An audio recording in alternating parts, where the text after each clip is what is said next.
Hello, my name is Evie and welcome back to Overwatch Every Day, Theory Thursday. These are the videos that I upload once a week where I will be talking about some things that I'm not able to really get into detail about while I play on our Ranked Lessons series. So today we'll be talking about how to develop one's hero pool and their own individual skill, using these 3 bullet points as our guidelines. Overwatch is a micro-based game. Even if you put yourself in the best positions possible, if you miss all of your shots to heal your teammates or damage the enemy or can't move in a way that'll let you touch the objective without dying first, it doesn't matter how good the actual idea you were playing for was. So what we call that is micro. With micro, it's going to be the actual execution of any idea that you would have, being able to hit your shot or land your cooldown, move in a way that you're able to survive an enemy pressuring you. Micro is what is going to be part of what we're covering today, and it's very important to define that now, as I'll be using the term throughout the video to explain why we develop our hero pools in the way that we do, or at least my personal philosophy of what's good to develop a hero pool. So, developing your knowledge of the game to let yourself form better ideas of plays to make in game, as well as developing your skills to execute the plays, your micro, are the 2 forms of proven consistent improvement as a player. I've been coaching Overwatch at every level of play for 7 years now. And the one practice that I've prescribed that I've always seen amazing success in players with is limiting your hero pool as you learn. Overwatch is a hard and complicated game, one with tons of heroes, game modes, maps, strategies, and terms. For newer and even experienced players, it can be incredibly overwhelming. So a core principle of actually learning and truly understanding something in every field is keeping information digestible. When I do individual coaching, I try to make my VODs never exceed 30 to 45 minutes, giving players exactly what were the consistent issues in their gameplay, 1 to 2 examples, and then practices on how to ingrain the concepts and information we talked about in the VOD into their own heads and building it into their intuition. So now I'm not currently doing individual coaching, and I can't make a digestible plan for each of the thousands that have been watching these videos. Thank you guys so much, by the way. But what I can do is tell you how to approach the game in a way that'll make it digestible and enjoyable for yourself to improve. Which leads me to the title and the thumbnail of this video: keeping your hero pool small. Keeping your hero pool small initially is the most important aspect for the vast majority of players I've coached to truly show improvement at Overwatch that will last years. And not just a quick tell you how to win in the current patch and then not be able to adapt once things change. Being a good player in Overwatch is to consistently use your knowledge and skills in rapidly changing situations and environments to find more consistent paths towards the victory screen than those around you. The hard truth is that Overwatch very rarely has one-size-fits-all ideas. Ranked games are not a test that you can study for, as your teammates and enemies will do random things you could never expect, but you have to find your value despite everything that's happening around you. What I hope to achieve with this channel is to help people develop the mindset, the knowledge, and the approach which will not only help you improve your gameplay, but also enjoy the process along the way. So the first step required in developing that mindset and that approach to the game is to give yourself a baseline understanding of Overwatch and your own improvement, which I firmly believe for most players in this game is best achieved through selecting 1 to 3 heroes in each role that you really just enjoy playing. An important thing to keep in mind as I get into the meat of this video is that Overwatch is a game. For most of y'all, I imagine you're not trying to go pro or crack the top 0.0001% of the player base and pay rent through your gameplay. So remember that no matter what I or anyone says, just have fun. If your joy from Overwatch comes from exploring the massive cast of heroes and trying out new kits, that's okay. That's fine. Do that. While I believe keeping a small hero pool is extremely valuable for improvement for the majority of the players, ultimately, if you're not having fun with the game and play less or get upset thinking about what you could do on other heroes, swap. Do what feels best for you. Which leads me to the first bullet point of this video. Who do I pick? Short answer is pick who's fun to you. If you've played other games before, think back to what kind of classes you enjoyed and how they interacted with the game. Watch some YouTubers play some different heroes. I covered just about every hero on my ranked lessons series if you want to check that out. Walk around in the practice range, feel out each hero's kit, quick play versus AI, and just experiment. If there are some heroes that stick out to you and you enjoy playing them, they feel good, their gun is satisfying to shoot, their abilities seem cool to you, then that's good enough. Don't think too deep on it. You can always add heroes to your pool later, and I'll get into that later in the video. Or just try something else later if it's not fun. Long answer for those who want to try to be optimal and who you want to pick for your heroes is try to pick 2 to 3 heroes with similar playstyles / overlapping value sources. Now, I personally like to break down heroes' value sources in my brain by putting them on this triangle here, where most heroes' value comes from mobility, utility, or just raw numbers. Mobility is a hero's individual ability to maneuver around the map quickly. Things like Winston Leap, Tracer Blinks, and Lucio Wall Ride would be traits of the heroes that would let them find value out of their mobility compared to the other heroes in the cast. Utility is the hero's ability to enable your team's plays for covering for weaknesses or denying the enemy team's strengths. Heroes like Orisa using Javelin Spin to deny the enemy plays, Mei using Wall to assist their team to get to high places with a boost, or deny the enemy's mobility by blocking their escape routes, or Lucio using their speed boost to get slower teammates to better spots and to boop and deny enemies from making dangerous plays. And raw numbers, exactly as the name entails, is a hero's ability to just fucking stat check the other guys in the lobby. Because at the end of the day, if their HP hits 0 and yours doesn't, you have a much better chance of actually capping the point. So heroes like Mauga, Bastion, Baptiste, and Zenyatta will find most of their value through just healing and damage. This is not a foolproof chart. It's just something I whipped up last night to convey the idea, and every hero will have some semblance of at least 2 of the corners of the triangle, but most will excel at just 1. So heroes that you feel probably get most of their value from a similar corner of the triangle are ones that you should gravitate towards adding to your hero pool. Which leads me into why. Why is it the best to pick heroes that do similar things? Wouldn't it be better to form a balanced hero pool for myself? Wouldn't it be best for me to get a feel for the game by continuing to play a bunch of different heroes and learning what they do? These are questions players have commonly asked me when I present this idea while I'm coaching. So to answer all of them, we refer back to the concept of keeping things digestible. To be a good player, ultimately, understanding the game is not needed. Good execution is. I know a lot of champion level players who can't comprehend why a Bastion being flown around the map at Mach 10 by a jetpack cat might be good. Your ability to hit your shots when you need them, be in the right spot, heal who you need to heal is required. In ranked, there will straight up be hard games that you will need to win to climb, where the game won't be played how you think it's supposed to be played. The enemy Hanzo is somehow going to be on massive flanks and should be super punishable, but still manages to kill your entire team as they go on those flanks.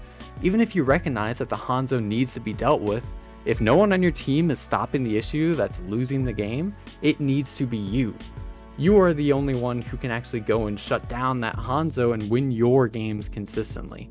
Knowledge of the game can give you a baseline and make you consistent and allow you to identify the forms of value that are less mechanically demanding that you can play for, but ultimately, you need to do what it takes to win, which means properly executing on any ideas, conscious or subconscious, you have in the game. A lot of unranked GMs and even some games in my ranked lessons end up being hardly educational because the champ players' execution of any ideas they would have has just been honed to a point where it will work. I'm sure many of you have experienced a smurf in your games that is just able to solo spawn camp your team for what feels like forever. Keeping a small hero pool, ideally heroes that do similar things, is the most efficient way to develop not only your execution through familiarity, but your understanding and ability to intuitively form ideas in game. You can see it in IRL sports, where once somebody gets really good at one sport, it's a fair bet to say that they can pick up other ones quickly, as they have developed the mindset and the ability to control their body or grow the control of their body to accomplish the new game in front of them, commonly known as athleticism. They have learned the process that will help their execution by having a baseline of learning it through one game first.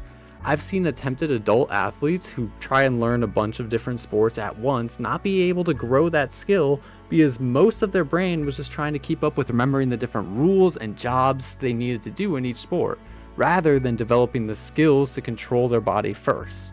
Even if they learned the strategies for each sport, it didn't matter if they just got microgapped everywhere that they went.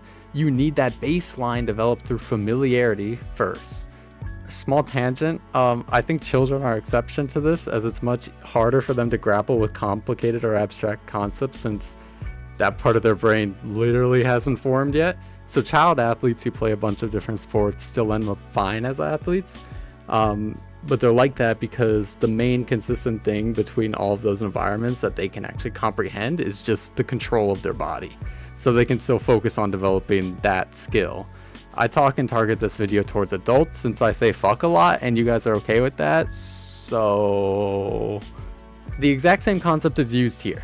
You give yourself a simple and enjoyable baseline to develop the skills you need to succeed in the game. And I repeat, it should be enjoyable. If you aren't having fun over the course of a few days, rethink your approach. Think about what's made you happy playing Overwatch, and if you need to try other heroes or take things more casually. Or even just go play a different game, that's okay. If it's not fun, why bother? You will do your best work and improve the fastest when you are enjoying the process of doing so. So tailor the experience for you. Last thing I want to add to this section before I get into the how of this video, I've seen a lot of older players struggle to reach their goals in video games for a while because they stick themselves in tradition and the way you're supposed to do things too often. Being good at any real-time game will boil down to intuition. A player's job is to hone their intuition to find success. I've seen a lot of older players beat themselves up saying, I'm too old to get good anymore, I can't get better mechanics, which is just straight up not true, especially for Overwatch. I've coached 30 and 40-year-olds up to Diamond and even Masters in this game. There's a 53-year-old aimer who started aim training in 2023 who is way better aim than me. I legit can't beat any of their scores on AimLab, and I've been playing FPS games for almost half my life now. I'll put the link to their channel in the description. But without insane raw mechanics, Overwatch is a wonderfully complicated game with many sources of value, and you just need to find the methods and the ideas and the heroes that work best for you. While there are usually normal paths to success, and sometimes people will even face social critique for doing things different, use the norm as a baseline to try out ideas that you might feel lead you to success and see how it feels. Think about if you implemented it / executed the idea of the norm the best that you could, and if it feels bad, try something else out. Which leads me into the last big segment of today's video, the how. How to grind and develop. Once you have your hero pool picked and you're ready to queue up, first thing you should ask yourself is, what am I queuing for? What am I hoping to get out of this? I'd guess that if you made it this far in the video, you were kind of on board for the whole improvement mindset thing and want to get better at the game, but it's very easy to get thrown off a productive process. Knowing what you're trying to develop or accomplish can help you tailor your experience as you play. If you are really trying to focus in on honing your own gameplay and decision making, then I recommend considering turning off the voice and text chats in the game, especially if the heroes you want to grind are not exactly traditional. It's just really easy for myself and many others I know to get thrown off their decision-making process when ranked randoms are in your ear giving their surely really nice and helpful advice and opinions, or pressuring you to play to their ideas more so than your own. What I recommend for most players is go into games and continuously ask yourself, how can I win this game with my heroes? What this should enable is thoughts of what your hero is good at, what previous moments and ideas have felt good to you and lead you to win on your hero, and what you can do in your current game to recreate that feeling. Sparking ideas to try and execute in-game. If you decided Widowmaker would be your hero, after a quick play game or two you felt that getting really close to the enemy team might not usually go your way, But then maybe the game felt much better when you were able to see most of the map from a distance using your scope to shoot down enemies from a range. Through this realization, you can spark ideas in your current game, something along the lines of, how can I get to a spot that lets me shoot the enemies from a range in this game? If I was able to accomplish it in the previous one, I wonder if there's a way to apply that feeling and that playstyle into this current situation. These are things our brain subconsciously does for everything. It's in a constant effort to find what feels best for us. What we are doing by continuously asking ourselves how I can win this game with my heroes is bringing that thought process up to our conscious thoughts, giving us far more control over it and making it easier to remember and analyze later. Constantly sparking ideas of what could be good, trying them, then noting the results and using the results to hone our future ideas is what real improvement in Overwatch looks like. This format could also be applied in various different ways. I'm aware there are players that are super attracted to the teamwork aspect of Overwatch. They want to link up and play for ideas together with teammates, even if it might not be the best plans. So if that's what you value and what's fun for you in the game, you can be approaching the game with the thought of, how can I use my hero's kit in the widest range possible to support what my team wants to do? Trying to answer that question for yourself can lead to many ideas for you to play for in a similar way. Getting consistent playtime on heroes that play for similar ideas with this process will help you start to make your conscious thoughts and your ideas become your subconscious thoughts, your intuition, which many would call your autopilot. Without thinking, if you play heroes like Tracer, Genji, Ball, or even Lucio, you might find yourself gravitating towards flankier positions / off angles. What once might have been conscious thought as an idea to find value that you would want to play for, where you'd want to go find those off angles as the heroes, your brain is now doing automatically, which allows you to dive deeper into the nuance and the depth of ideas that you can find, and your brain can think about to maximize your value further, since you're already doing the positioning and the rotations onto the off angle instinctually. A common stigma in games is that playing while autopiloting is bad, which is not entirely the case. While it's far less efficient to grow as a player and creating new ideas that you can play for, which I call raising your skill ceiling, to become consistent and efficient for smaller things, just getting raw hours on the game and letting your subconscious do its thing will help your performance while autopiloting tons. The more conscious and intentional gameplay you have, the easier it is for your autopilot state to latch on to ideas you previously had and found success.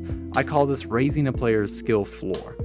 Everything about the process I've talked about so far applies to refining both macro, the bird's eye strategic view of the game, and micro, your individual skills like CD usage, aim, movement, generally the execution of your macro ideas. I actually don't think it's super healthy in terms of improvement for most players to constantly try and separate the two and see them as different when there's so much gray area as to what's macro, what's micro. But again, whatever works for you, whatever fits in your brain best and is leading you to success. The terms are just fairly convenient, and I wasn't able to come up with an alternative right now, but you can have ideas that will hone both your micro or your macro. Sometimes you'll have good macro ideas but flop with your CD usage on the execution. So a thought you could have is be like, well, that idea didn't go so well, but what if I try it again but change the timing of this cooldown? Developing a familiarity with making macro ideas and how your hero can find value, and micro ideas of how you can execute those larger plans more efficiently, is the primary strength of keeping a small hero pool that will play for similar things and execute similar things over and over and over again. The repetition drastically raises your skill floor faster than if you were trying to take on all of the heroes in the game at once, especially for players who are new to the keyboard or mouse or FPS games in general. Keeping your mental load lower and allowing yourself familiarity while you hone your general movement, aiming, and knowledge of the game is super important for consistent improvement. Even if you try a bunch of heroes to understand the game and who you might play against and with, you're inhibiting your ability to instinctually seek out winning plays and skills to execute them, because there are heroes in this game that will find value drastically different from each other. It will be incredibly slow to hone your intuition if everything is forced to be kept in your conscious thoughts. Which leads me to this last part of the segment, which is a little bit of lore for myself and how you can be developing your own hero pools effectively. I used to be a Lucio one-trick for years when Overwatch came out. With Lucio, I honed my movement, positioning, and instinctual understanding of direct ebb and flow, the push and pull of space, cooldowns, and HP with the enemy team. Primarily in Ryan/Brawl mirror matchups is where I learned how to play the game most. I primarily played Lucio up to Grandmaster until I started to branch out. One of the first heroes I branched out to was Reinhardt, despite a running joke in my friend group at the time, which was never let EV on Reinhardt. In the season I started playing Reinhardt, the skills I learned on Lucio were the most valuable aspects of Reinhardt. Movement to get where I needed to be quickly, positioning to shield my team and far enough away that I wouldn't get blown up by the enemy, and the push and pull exchange of space and resources with the enemy team. It added the new valuable aspect of HP management, but adjusting pre-existing ideas and gameplay around the one new aspect that was added with Reinhardt was very doable. Even though I was playing Ryan casually with friends, I quickly found success because of how transferable the ideas I've built up on Lucio were. Reinhardt quickly caught up with my Lucio in rank, climbing up to Grandmaster. And that happened to be the time where I first heard about scrims in the competitive scene in Overwatch. I found a super friendly team that was looking for a main tank player and a Lucio one-trick player, so even though I had more experience as a Lucio player, I trialed for both since my rank was about even on them, and I got picked up as the main tank player.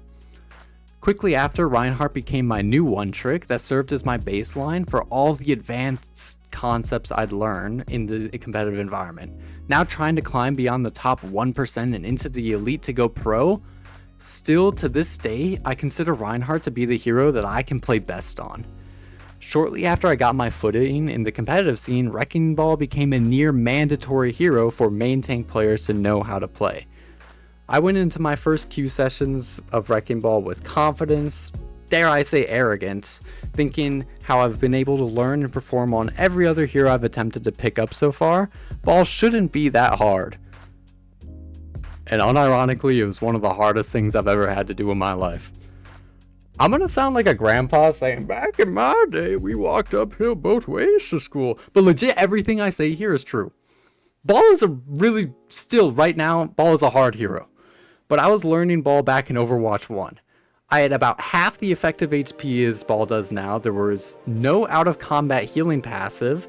The only way I'd be able to heal would be through my supports or grabbing health packs. There was no initiator sub-roll to heal myself. Every fucking hero on the enemy team could stun or boop for some reason because it was Overwatch 1 and there was just so much CC. There was no grapple retract, so I had to earn a PhD in grapple spots to get any half-decent hit off without getting beamed out of the sky or whip-shotted by a Brig or flown at by a Diva or discorded by the Zen. Oh my god. And no one could help me. I probably went to like 15 different coaches asking for help with Ball, and most of them just didn't understand how Ball micro worked and just told me when and where to hit, but couldn't tell me how to hit. Or maybe I just straight up couldn't comprehend if they tried to tell me how to hit because it was so foreign to literally everything else I've learned about the game.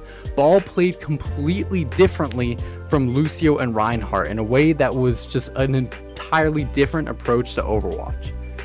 Going back to the triangle, I was going from this far right side, playing basically Reinhardt, Orisa, and Lucio, who at the time spec'd almost completely into the raw numbers and the utility value, to the far bottom left corner where the only thing Ball had going for it was its mobility and some disruption as a utility.